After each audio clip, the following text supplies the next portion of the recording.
Oi pessoal, eu sou o Evaldo Eu sou o Luan. e sejam muito bem-vindos a Cine 404. Vira e mexe chegou nos cinemas filmes que surpreendem todo mundo, sem ninguém tá esperando, por causa de boas ideias, personagens cativantes. Isso é muito bom, principalmente quando tem continuações do mesmo nível.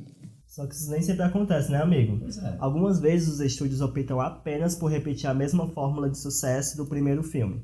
Ou eles ganham continuações que fogem total da ideia dos filmes originais.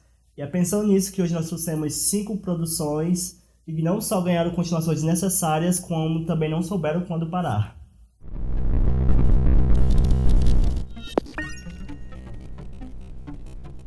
Como a gente sempre gosta de diversificar nossas listas, dessa vez não vai ser diferente. Então fica com a gente até o final e dá um like no vídeo para ajudar nosso trabalho aqui, tá bom, gente? E a primeira produção vem diretamente do mundo do terror e é adorada por muita gente, Sexta-feira 13. Tem muitos filmes de terror que a gente poderia colocar aqui, né, que também tiveram sequências ruins e desnecessárias, mas Sexta-feira é o que mais teve continuações e que fogem totalmente da ideia dos primeiros filmes. A produção original foi lançada no ano de 1980 e se passa no acampamento Crystal Lake, quando uma criança morre afogada por causa da imprudência de alguns monitores e a partir daí surge uma figura misteriosa que começa a matar as pessoas. Nesse primeiro filme, quem assume esse papel de figura assassina na verdade não é o Jason, é a mãe dele, a Pamela. É só a parte do segundo filme que o Jason carrega esse papel de vilão. O que é interessante de ver é esse conceito de assassino dele sendo construído ao decorrer das sequências. Tanto é que a partir do terceiro filme é que ele finalmente coloca a máscara de Ock, que é uma marca registrada do Jason. Mas embora trabalhe bem a figura do antagonista, a ideia do primeiro diretor e roteirista não era de fazer uma franquia com o nome de Sexta-feira 13. Essa ideia só foi incorporada depois que o primeiro filme fez muito sucesso, sendo produzido apenas com $500 mil e arrecadando mais de 59 milhões. Mas claro que o estúdio não ia desperdiçar a chance de ganhar muito mais dinheiro com essa franquia, né? E é aí que mora o problema, porque eles abusaram da mesma ideia. É tanto que, mudando pouquíssimos detalhes, a fórmula do primeiro filme é a mesma da do segundo. Mas logo o público começou a se cansar de sempre os mesmos filmes, sempre a mesma coisa. A partir do sexto filme, a bilheteria começou a cair bastante, começou a render menos do que 20 milhões. Era uma boa hora de parar, né? Mas você acha que eles pararam? Não demorou muito e foram produzidos os filmes mais surreais dessa franquia, como a 8ª parte, o famoso capítulo em que Jason vai para Nova York, que é totalmente fora da premissa ligada a Crystal Lake. E esse filme também é conhecido por ter uns efeitos visuais bem duvidosos, e ele foi produzido com $14 milhões e mal conseguiu se pagar, arrecadando apenas 16 milhões. Além disso, eu tenho que mencionar também o famoso Jason X, o infame capítulo em que o Jason é congelado durante 400 anos e retorna para assassinar um grupo de cientistas, né? Que também foi produzido com $14 milhões, e eu acredito que essa é a sequência que mais decepcionou os fãs da franquia.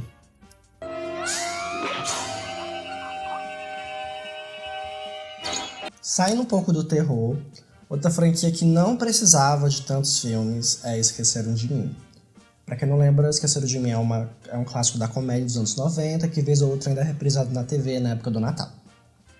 A história começa quando Kevin, um garoto de 8 anos, fica sozinho em casa após os pais dele esquecerem dele antes de uma viagem a Paris.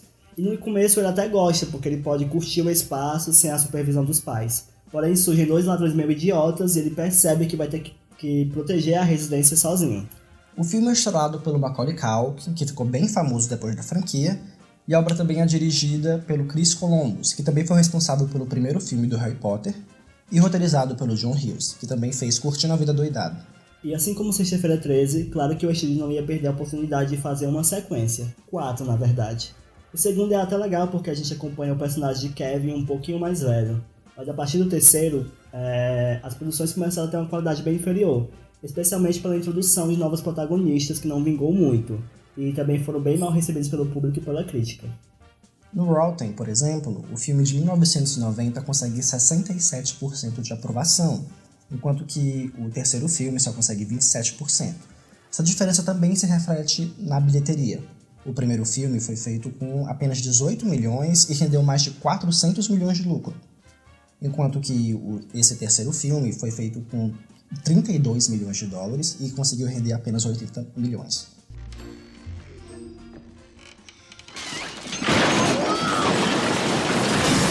A terceira franquia que merece estar nessa lista É um pouco polêmica, divide bastante opiniões, mas é Velozes e Furiosos. A produção original foi lançada nos anos 2000 e acompanha o policial Brian, que se infiltra no submundo dos rachas a fim de investigar o responsável por alguns crimes. E à medida que ele procura ganhar a confiança do líder da gangue de corridas, ele acaba criando fortes laços com todos os envolvidos nos conflitos. Esse primeiro filme foi dirigido por Rob Cohen e estrelado por Vin Diesel, Paul Walker e Michelle Rodriguez. E assim, ele foi um verdadeiro sucesso por conseguir construir ótimas cenas de ação envolvendo corridas e também pelo contexto policial. Essa franquia passou por diversos momentos, bons e ruins, e poderia ter encerrado em alguns momentos chaves. Inclusive tem quem defenda que nem precisava do segundo filme, já que o primeiro longa já encerra tudo de uma maneira bastante satisfatória e bem fechadinha. Outro momento que teria sido interessante encerrar a franquia foi no 7º filme, quando o personagem Brian, interpretado pelo falecido Paul Walker, decide se aposentar. E para o bem e para o mal, temos aí muitos filmes dessa franquia, e já vai para a 9ª parte. E fica meio difícil dizer qual é o filme mais necessário ou o pior da franquia, mas algumas produções são mais surreais que outras. Por exemplo, o 5º filme, o Operação Rio, as cenas de ação de carros pulando de trem de movimentos e cofres sendo arrastados pelo meio das ruas.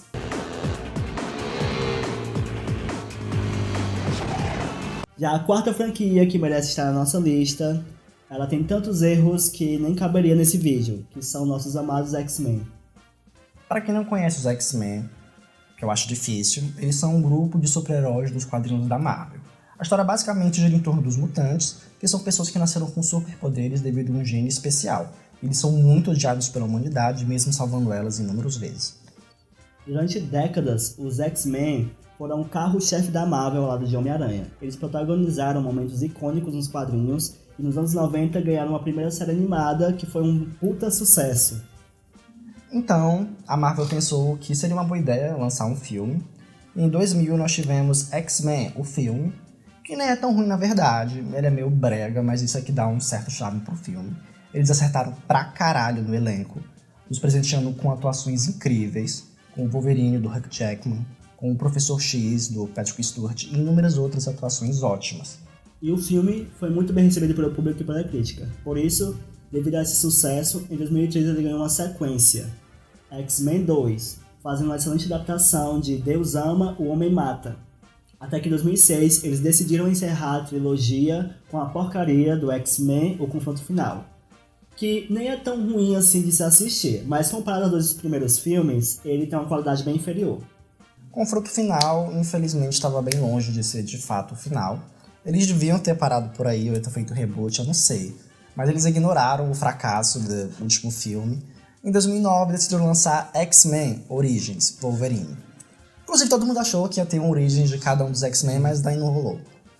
E é nesse filme que começam os erros de cronologia, que é a marca registrada dessa franquia. Começando pelo Dente de Sabre, o famoso arqui-inimigo do Wolverine, que é muito bem interpretado, inclusive, por este ator aqui, e que já tinha aparecido no primeiro longa da franquia, interpretado por outro ator. E também temos a aparição do Professor Xavier do Patrick. E, gente, Origins se passa no ano 1985, enquanto o X-Men se passa nos anos 2000. Então, tipo, ele ficou com a mesma aparência durante 15 anos. Origins tem outros erros também, mas esses foram os piores. A única coisa boa que saiu desse filme, de fato, foi o Deadpool do Ryan Reynolds. E a fim de renovar o espírito da franquia, em 2011, eles decidem lançar X-Men Primeira Classe. Esse filme divide um pouco opiniões, inclusive o Evaldo gosta e eu não. É o filme que traz a primeira grande mudança no elenco, mas desse ele tem erros notórios, com novos erros de cronologia e a odiada mística da Jennifer Lawrence. Bichinha, gostou dessa atriz? Quando não havia mais esperança, eles lançam em 2014 X-Men Dias de um Futuro Esquecido, que tem o melhor roteiro entre todos os filmes e conta também com o retorno do elenco antigo. E tipo, foi perfeito ver esse filme. Mas depois disso, a franquia não acertou mais. Nós até tivemos Logan em 2017, que foi um verdadeiro sucesso, mas não foi o suficiente para limpar a imagem ruim que os filmes anteriores deixaram.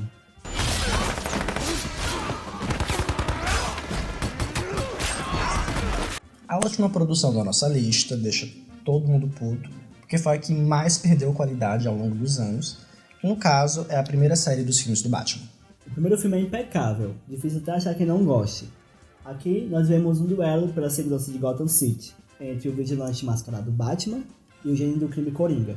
Tim Burton, que aqui atua como diretor, traz uma estética sombria com referências no ar, que encaixa muito bem com todo o universo do Batman, e o elenco também merece seus créditos. O filme foi um grande sucesso de bilheteria, rendendo 400 milhões de dólares, sendo que ele custou só 35 milhões. E entre a crítica, ele também é muito bem sucedido, conseguindo até 71% de aprovação no Rotten Tomatoes, além dos prêmios e indicações. Era um ótimo momento para DC e eles queriam prolongar isso, é claro. Então, em 1992, os bonitos lançam Batman: O Retorno, que com certeza não é tão bom quanto o primeiro, mas ainda é interessante. Aqui temos o Pinguim como vilão, que é bem bizarro e nojento em algumas cenas, e a icônica Mulher Gato de Michelle Pfeiffer. O filme recebeu bem menos prêmios que o anterior, e a bilheteria também não chegou à altura, sendo que esse custou bem mais que o anterior. Mas o filme ainda é icônico, conseguiu uma boa crítica inclusive, mas devia ter se saído melhor. No entanto, a Warner não desistiu da franquia, e em 95 eles decidiram lançar Batman Eternamente. O Tim Burton caiu fora enquanto dava tempo, passando direção para Joel Schumacher, e Michael Keaton se recusou a voltar para o papel de Batman, então ele foi substituído por outro ator. Nesse filme, o Homem-Morcego enfrenta dois vilões de uma vez, que é o Duas Caras e o Charada, com a ajuda do seu novo assistente, o Robin, e da doutora Chase Meridian, interpretada pela Nicole Kidman. O tom do filme é bem diferente dos anteriores, sendo bem menos sombrio e violento. Ele é meio que algo mais família, e foi isso que prejudicou bastante a qualidade artística dele. O roteiro também não é essas coisas, e o filme foi um verdadeiro fracasso de crítica, apesar de ter quem goste. Ele foi até por Framboesa de Ouro, gente. Mas como Eternamente teve uma boa bilheteria, então foda-se, fizeram Batman e Robin em 1997, e é aqui que chegamos ao fundo do poço dessa franquia. O filme está mais colorido e neon do que nunca, completamente distante do que já foi o primeiro filme um dia. Trocaram mais uma vez o Batman, que agora vai ser interpretado pelo George Clooney, porque o Joey não tinha se dado muito bem com o último ator. Aqui, nós acompanhamos o Dr. Freeze, interpretado por Arnold Schwarzenegger, que é um cientista cuja esposa está doente e ele decide congelar ela. Depois, ele decide meio que congelar a cidade inteira, só isso mesmo, sem motivo. E a dupla dinâmica, Batman e Robin, vão deter ele, enquanto lidam contra os vilões como a Era Venenosa, interpretada por Uma Thurman. Bom, gente, e só por essa sinopse que a gente deu, já dá pra perceber que o filme tem uma qualidade bem inferior, mas tem outros problemas. Nos primeiros minutos do longa, o Batman diz que quer comer num fast food e o Robin pede para usar o Batmóvel porque as gatinhas se amarram nisso. E o Batman responde: é por isso que Superman trabalha sozinho.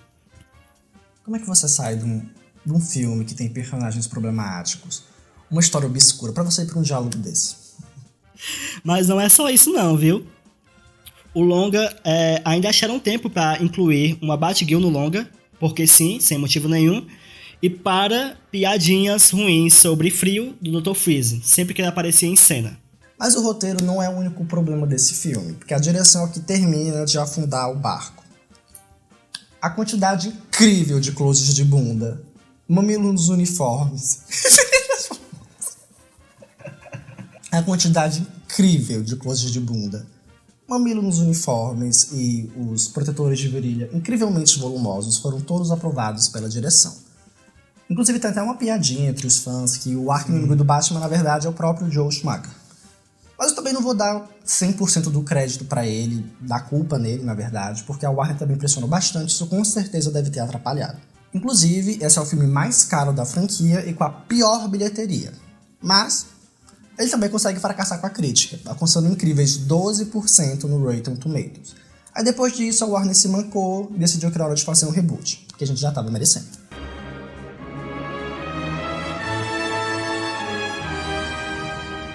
Bom, galera, esse foi mais um vídeo nosso por aqui. Se vocês tiverem gostado, não esqueçam de deixar o like. E se vocês lembrarem de alguma outra franquia que também se enquadra nessa nossa lista, deixe nos comentários que a gente vai dar uma lida, tá bom? E não esquece de se inscrever e ativar a notificação, porque toda semana tem vídeo novo aqui no canal, tá?